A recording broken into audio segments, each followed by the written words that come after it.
येत असलेले खासदार असतील यांच्या सर्वांचं मनपूर्वक खूप स्वागत. नक्कीच 2/3 मेजॉरिटी लोकसभेमध्ये आणि राज्यसभेमध्ये असल्यास डिलिमिटेशन बिल असेल, महिला आरक्षण असेल, युनिफॉर्म सिव्हिल कोड असेल, किंबहुना वन नेशन वन इलेक्शन असेल, अशा प्रकारचे अतिशय महत्वाचे विधेयक हे पारित होतील ज्याच्या माध्यमातून देश अशी जी ज्याप्रमाणे दिल्लीमध्ये ऑपरेशन टायगर सुरू आहे, राज्यातही अशा ऑपरेशनची चर्चा आहे. आपलं त्याच्यामध्ये काही आक्षेप आहे, नेमकं आपलं काय म्हणणं आहे? आणि आपण सर्वांनी पाहिलं की मोदीजींच्या नेतृत्वामध्ये नॅशनल डेमोक्रेटिक अलायन्स एनडीए विकासाच्या दृष्टीने घोडदौड आपल्या देशासाठी करत आहे. मागच्या 2 महिन्यापूर्वी आपण पाहिलं की महिला आरक्षण विधेयक हे कुठेतरी पारित होऊ शकलं नाही, कारण की 2/3 मेजॉरिटी ही लोकसभेमध्ये आणि राज्यसभेमध्ये एनडीएची अपेक्षा.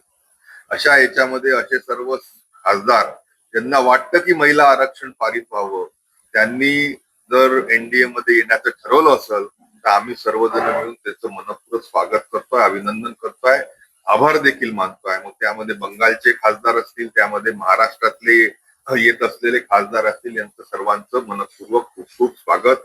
नक्कीच 2/3 मेजॉरिटी लोकसभेमध्ये आणि राज्यसभेमध्ये असल्यास डिलिमिटेशन बिल असेल, महिला आरक्षण असेल, युनिफॉर्म सिव्हिल कोड असेल, किंबहुना वन नेशन वन इलेक्शन असेल, अशा प्रकारचे अतिशय महत्वाचे विधेयक हे पारित होतील ज्याच्या माध्यमातून देश हा जास्ती आपला ताकदवान होईल आणि मोदीजींच्या नेतृत्वामध्ये 2047 विकसित देशाचा संकल्प आपला नक्कीच पूर्ण होण्यामध्ये मदत होईल. राज्यामध्ये आपले काही आक्षेप आहे की समजा राज्यामध्ये अशा प्रकारे ऑपरेशन झालं तर महायुतीमध्ये काही नाही, मी ऐकलं की अभी तो ये झाकी है, ट्रेलर है, पिक्चर अभी बाकी है, या सर्व संदर्भामध्ये सुगावा लागता असं वाटतं की आपण जसं म्हणताय की काही आमदारांना इकडे महायुतीमध्ये आणण्याचे प्रयत्न. माझं त्या निमित्ताने महायुतीचा भारतीय जनता पार्टीचा आमदार म्हणून माझ्यासमोर एक प्रश्न आहे की तसंच 237 प्लस इंडिपेंडेंट असं बलाढ्य असं बहुमत हे विधानसभेमध्ये सन्माननीय देवेंद्रजींच्या नेतृत्वामध्ये राज्य सरकारला आहे. त्याचा फायदा विकासाला होतोय आणि 2/3 पेक्षा जास्ती, 3/4 पेक्षा जास्ती त्या निमित्ताने संख्याबळ हे सत्ताधारी पक्षाकडे महायुतीकडे असल्यामुळे अजून त्याच्यामध्ये गर्दी कशाला असावी अशा मताचा नक्कीच मी आहे. सोबतच आपल्या ह्या लोकशाहीमध्ये, पार्लमेंटरी डेमोक्रेसीमध्ये विरोधकांचा देखील आवाज प्रत्येक सभागृहात असावा. विधानसभेमध्ये थोडेफार का होईना जे विरोधक आहे, आमदार आहे, त्यांनी जिथच्या तिथं राहावं, इथं येण्याची कृपया करून काही आवश्यकता आहे असं मला वाटतं. खरं तर आपल्याला असं वाटते का की जे सत्ताधारी पक्षाचे आमदार आहेत त्यांना सत्तेमध्ये असल्यामुळे अधिक निधी जो आहे विकास कामांसाठी मतदारसंघात तो मिळत असतो, अधिकचे आमदार आल्यानंतर तो वाटा साधारणपणे कमीच होणार, तर असं काही तुम्हाला वाटतंय का? भीती किंवा चिंता त्यामुळे असं आपण म्हणतोय?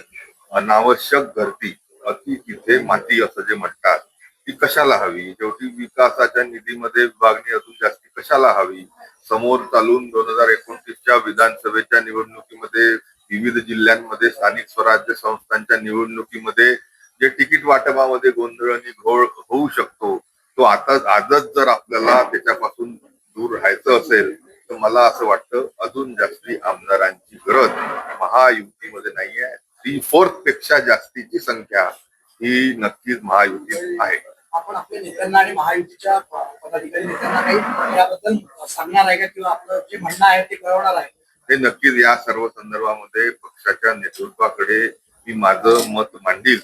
बाकीच्या आमदारांचं देखीलही अशाच पद्धतीचं मत आहे हे मला येणाऱ्या दूरध्वनीच्या माध्यमातून मला कळत आहे. माझे प्रयत्न हेच आहेत की त्या निमित्ताने अनावश्यक गर्दी टाळावी आणि लोकशाहीमध्ये विरोधकांना देखील आपला आवाज बनून तिथे प्रतीत होण्याच्या दृष्टीने काही आमदारांनी विरोधात राहावं. महाराष्ट्रातील सर्व बातम्यांचे विश्वासार्ह व्यासपीठ, सकाळच्या सर्व सोशल मीडिया प्लॅटफॉर्मला लाईक, फॉलो आणि सबस्क्राईब करा. तसंच सर्व नोटिफिकेशनसाठी बेल आयकॉन प्रेस करायला विसरू नका.